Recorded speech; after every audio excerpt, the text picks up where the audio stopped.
All right, we got a pretty good attendance here today, so we're going to go ahead and jump into this. So what we're joining here today is we're looking to learn what's new with Geotab, as well as some new product overview. I should have added another plus here because we do have the support team on deck here ready to answer any questions. So this can also be treated like a live question and answer support chat as well. So let's go ahead and jump in. So the schedule for today is we've got introductions, which is going to take about 5 minutes total, including the 3 minutes we were waiting for people to hop on. We've got about 15 minutes of what's new in Geotab. This will be a quick overview of some of the major features that have rolled out. Then a product overview showing the new devices that Geotab has both released and will be releasing shortly. And then we do have about 10 minutes set aside for Q&A. Like I mentioned, we do have about an hour scheduled today. So this does have some wiggle room in case anything takes a little more or a little less time. Pictured here is the new Geotab device that they recently announced at the Geotab Connect conference that recently happened in Las Vegas.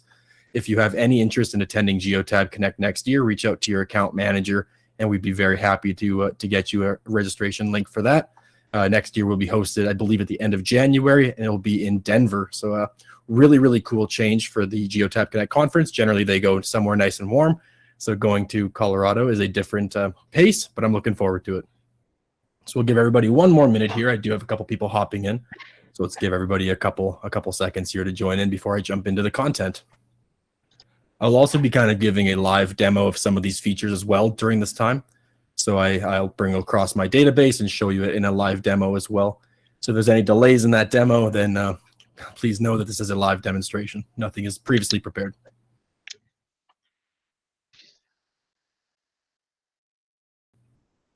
All right, well, that's the 5-minute mark for the introduction, so we can jump into the what is new with Geotab.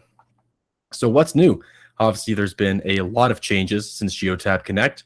I might be going a little bit before Geotab Connect as well, maybe into February and a little bit into January even, but this will cover the last couple of months of major updates that Geotab has seen. So before we really jump in, some of these features are still in beta, so I will be using all of the beta features on Geotab. And to do so, I'll just quickly show you how to set up your beta features on your database.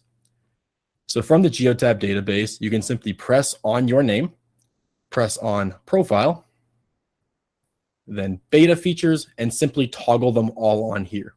You'll then save it in the top corner. If you do want to turn this on for other users who might not have the option, simply open the people list, users and drivers, locate somebody on your list you want to update, and then again, go ahead and change those beta settings here. I'll go ahead and I'll turn all these on for my testing user, and I'll save those. Once they're saved, you should be prompted to update or to refresh your page. So now that that's out of the way, we can jump into more of the content here. So the big thing that's really recently changed is the asset and maintenance tab. So in the past, there was a maintenance tab here with some limited information, but now if they've really done it, they've nailed this down to show you all of the key information the Geotab device pulls in one simple interface.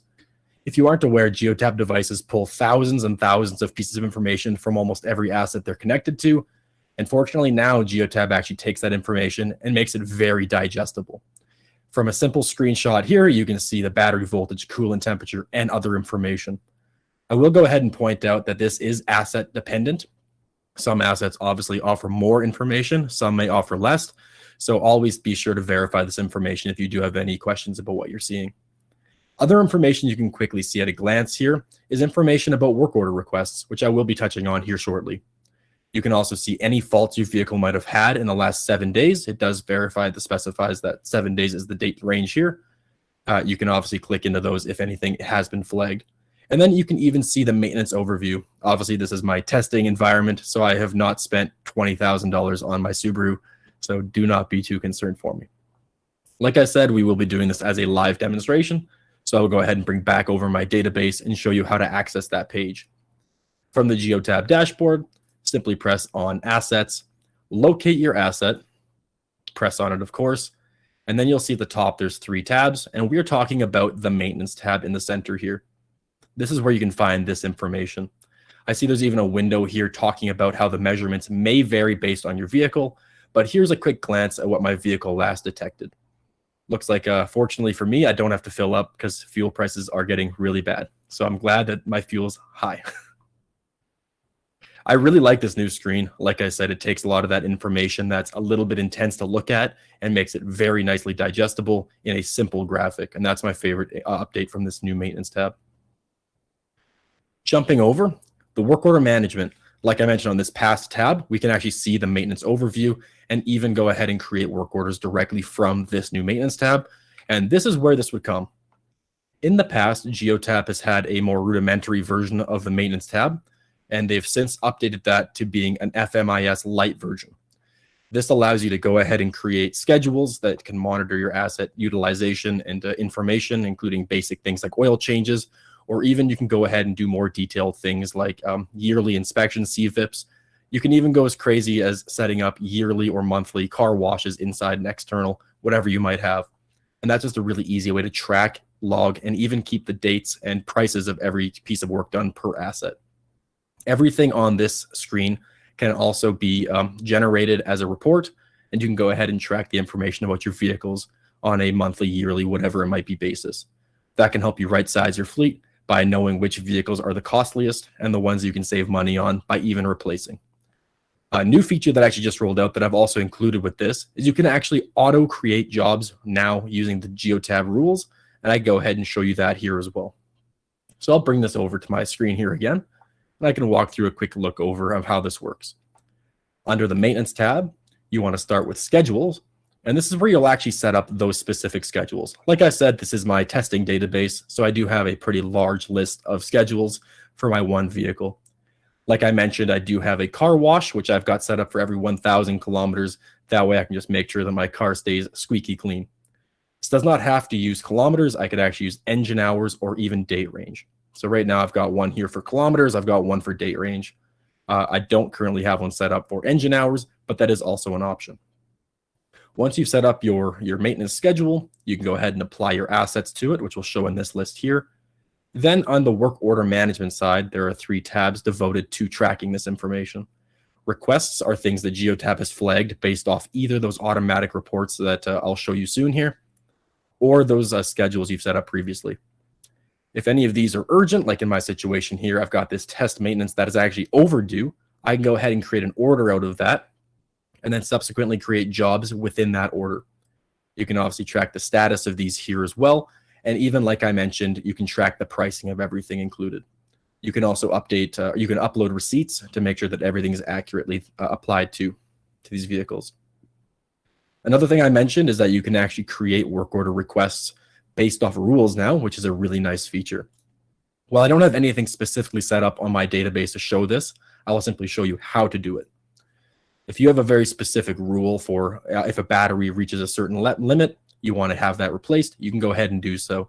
But for my example here, if I just scroll down a bit and locate my battery, asset battery drain, if my battery ever goes below 9 volts, I want to not only get a notification within Geotab, but I also want to go ahead and, wrong button, I do apologize, relocate that. I also have it set up here as a notification. You can go under more and you can create a work order request. You can also set the severity. So this will go ahead and populate in that work order management page whenever an asset has been flagged for low asset battery, which is very nice because in the last cold snap we had here in Alberta, my car died and I had to go get a battery booster from my Canadian Tire. And it would have been nice to know this before I went out there in the cold, scraped off my car, only to find out that it was very much dead. Next up, we've got the improvements to the trip history. So obviously this is a very, very important feature as it's now able to be seen in groupings. Before it was a large list of all of your trips. Now you can actually see that they're grouped based off either driver or day. It's also set up chronologically.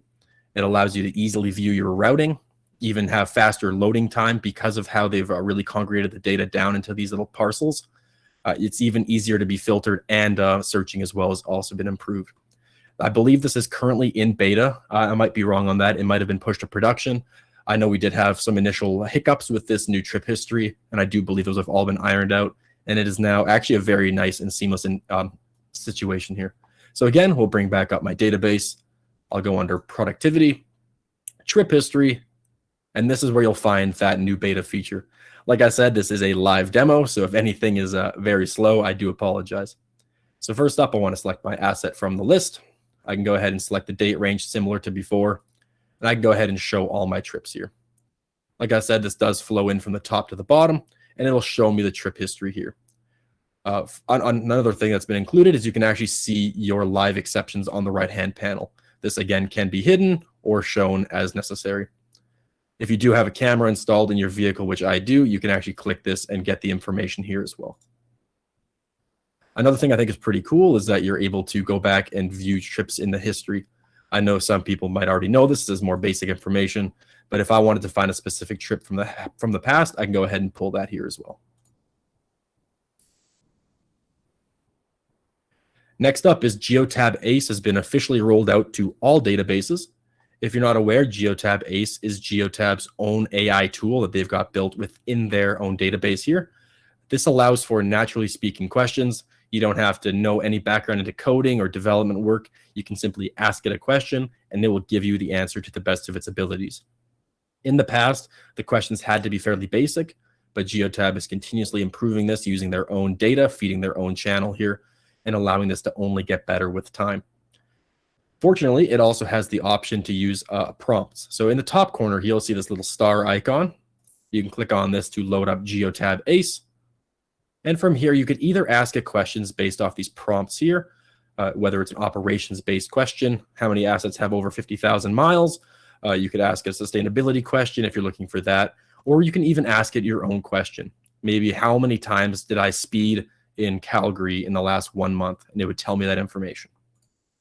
This does take a little bit of time depending on database size, of course, amount of data that has to be pulled, but it's been pretty accurate in my history here. I know it's much better than it has been in the past. More information is you can actually see a history in the top corner. If maybe you pulled a report that you want access to again, or you want to ask a similar question, you can actually view all of your search history in the top corner here as well. Next up is Geotab has recently added in their own camera center, which has been here for a little while now, but with the introduction of some new dash cams to the Geotab line, this is continually to get better here. I believe right now they support Zergo, Surfsight, as well as the Geotab camera natively. As long as they are order now cameras and not purchased through those vendors directly, you'll be able to see them here loaded in through Geotab. So some of the offerings here is not only can you view the events, but you can also view the camera information, even trip events, as well as coaching and accessing some security and control settings to each of these cameras as well. I personally have talked about cameras a lot. If you were involved in my last webinar that I hosted, I did do a pretty detailed overview of the Geotab cameras. I will also be briefly touching on those here today as well. And I can go ahead and show off that center now, because fortunately I do have a camera in my car, so I could show off how this looks. So right now, under the video dropdown, you will see 3 tabs: events, coaching, and settings. Events is simple as that. You can go here and see any of the events that have been caught by Geotab's cameras.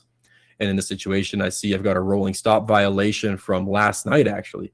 So that's not ideal. You can see here it detects the camera, or sorry, it detects the stop sign and sees that I do not reach a speed of 0 kilometers an hour before taking that turn. And oh, maybe I might have hesitated, but it wasn't quite a stop. From here, you can actually go ahead and download this for later use. And since Geotab is using AI-based reporting for some of these rules, you can even go ahead and flag this if anything's incorrect. So maybe I see that I did stop fully. I could click this little flag icon, and I could send in that the AI is detecting this incorrectly.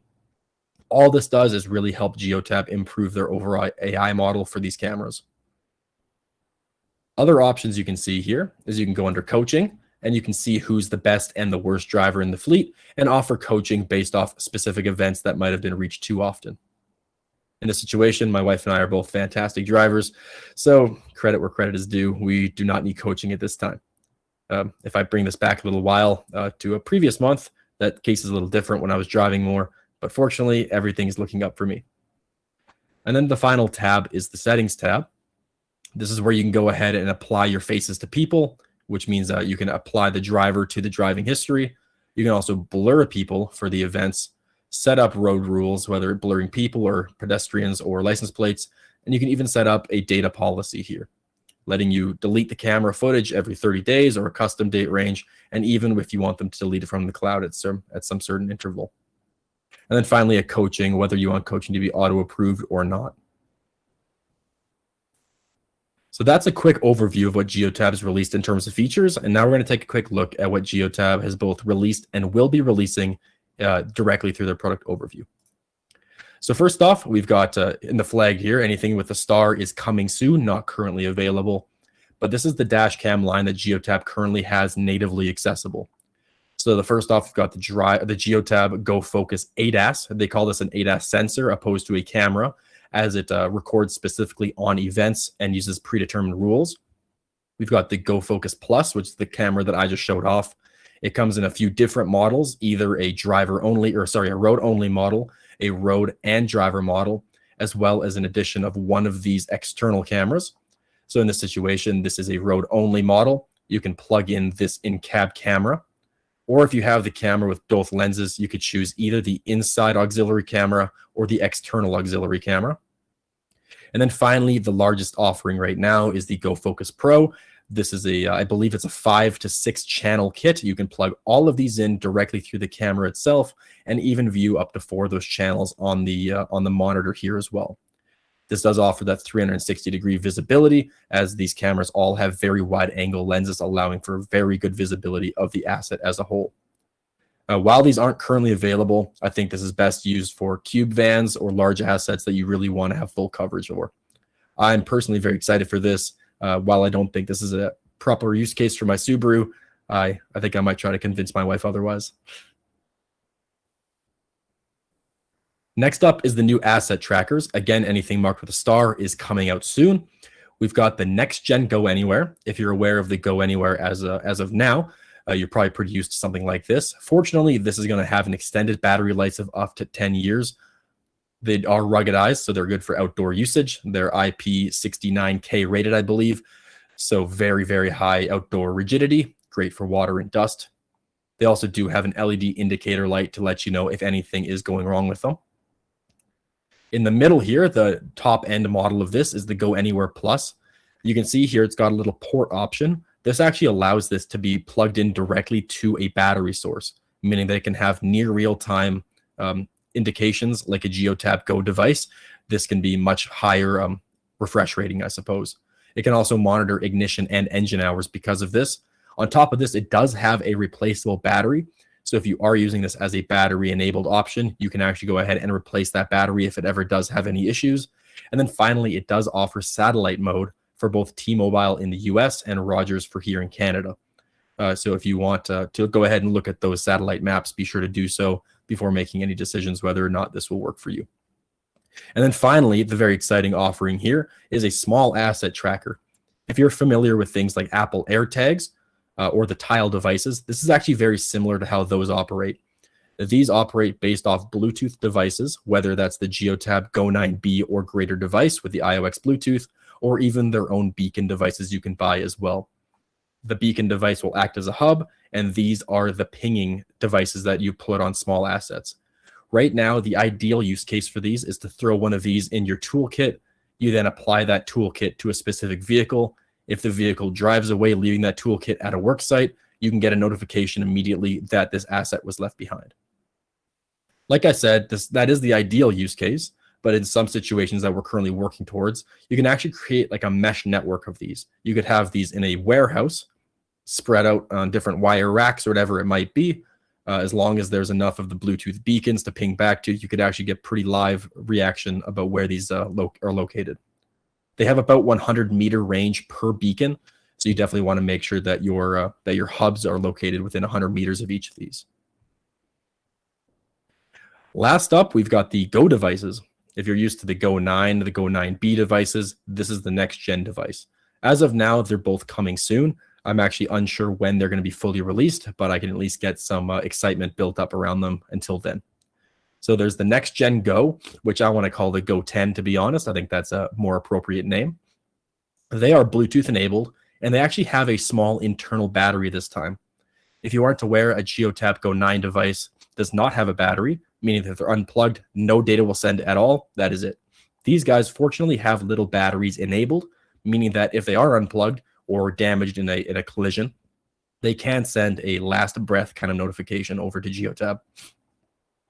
On top of that, they also run off the 4G LTE network for high coverage. On top of that, they've got the Go Plus or the Go 10 Plus, which is a trinity of power. It offers Bluetooth, Wi-Fi, and satellite. Again, that satellite will be offered by T-Mobile in the US and Rogers here in Canada. And the Wi-Fi can both be used as a client and as a hotspot. So basically, this puts a lot of those IOX devices directly into the Geotab itself. As of now, I would assume that the Bluetooth of the Wi-Fi hotspot would be about 2 gigabytes of data per month, and I can go ahead and get verification on that. And then most importantly, this can actually connect to Wi-Fi to send that information as well. So you don't need to worry about having cellular coverage. If you maybe have Starlink on your vehicle, you could actually send the data from your Geotab device through your Starlink directly to the Geotab database as well. They also are just more powerful all around, and they do have additional connection ports in the back here, allowing for extra integrations with asset auxiliaries that maybe don't currently pair with the Geotab devices. If you have any information about any of these offerings I showed off today, feel free to reach out to your Geotab account manager, your AdvantageOne account manager, and they'd be willing to offer you any additional information that we might have available at this time. That's it for my portion of the presentation. Fortunately, I got through a little bit faster than I expected. So you might have some questions, and my team here will have the answers for you. If anybody has any questions whatsoever about any of the features I showed off today, the products I showed off today, or even other things in your Geotab database, feel free to send those through the Q&A chat right now. We do have the support team on deck here ready to answer anything you might have. We'll just give everybody a few minutes here to send in their questions, and ideally we can get some live answers here.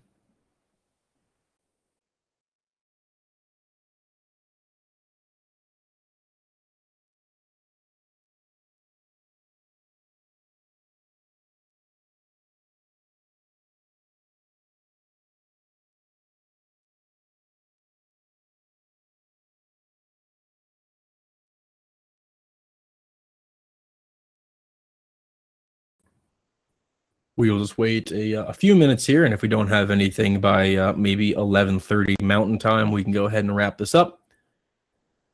And this will be recorded, or this has been recorded, so everybody can also receive a copy of this at any request. It can also be found directly on our YouTube channel shortly after we wrap this up here as well.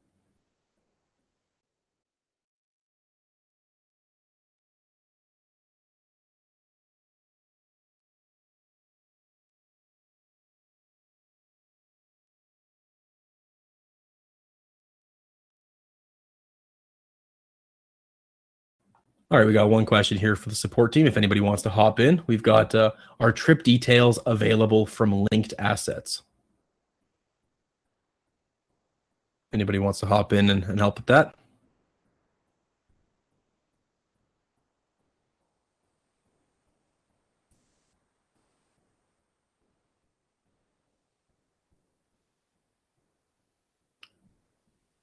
So I assume you're talking about these beacons. Is that correct? If that is correct, these can be shown on the Geotab map. They will appear as small dots on the map itself, and these can be. I do believe these will show a trip history.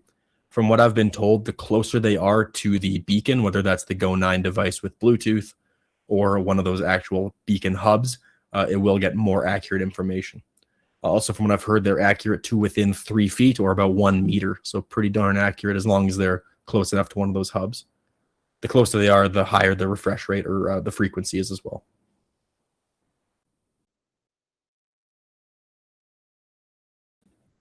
So hopefully that answered your question.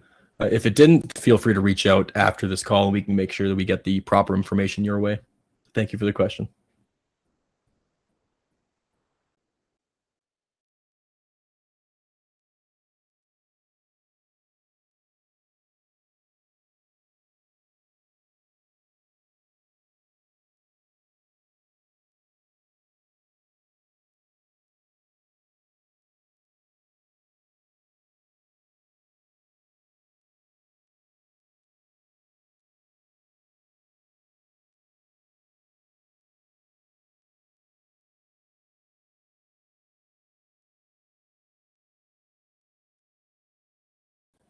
So to better answer that, I did actually go ahead and find the article in the meantime here showing these exact devices. They are being offered by Link Labs. And as you can see here, you can see it's listed as asset. You can see location, trip, and the additional information as well. We're using Go9s in vehicles and wondering when the asset is linked, if details can be retrieved for the linked asset, not just the vehicle. Yes, I do believe everything should be there here, as you're able to see here by this device. This is specifically for the beacon. If you're talking about like for a Geotab or for a trailer or something like that, then these Go Anywhere devices would be able to give that information directly as well. These do offer GPS location when using that battery internally, and you can go ahead and pull information on those trailers as well. The unpowered assets, ideal use case would be these Go Anywhere devices.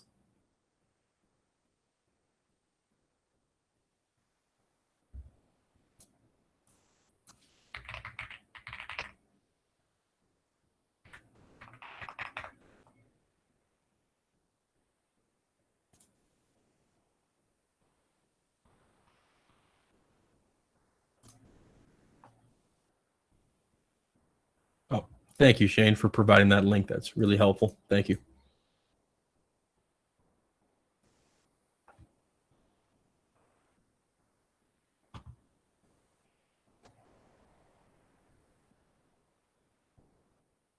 Thank you, Cindy, for the questions. Does anybody else have anything they'd like answered on the call today?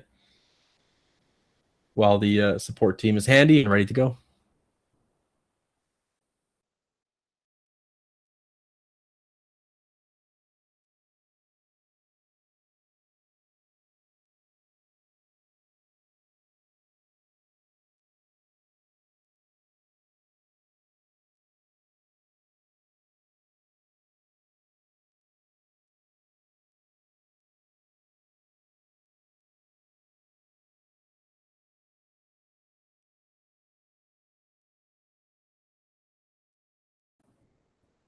All right, we can give everybody just a couple more minutes and then we can wrap it up for the day. I hope I was able to offer some more information about what Geotab has both released and has coming out. And if you have any questions about anything you saw today, again, please feel free to reach out to your account manager and they'd be able to help out with any additional information.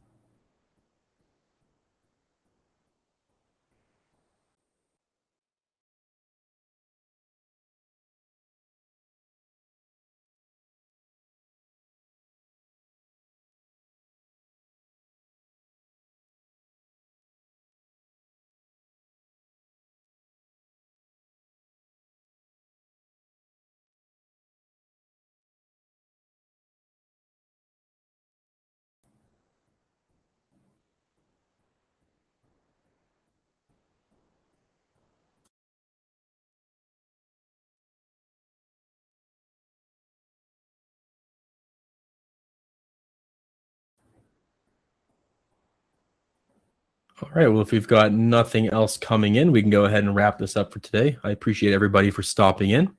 Hopefully you learned something.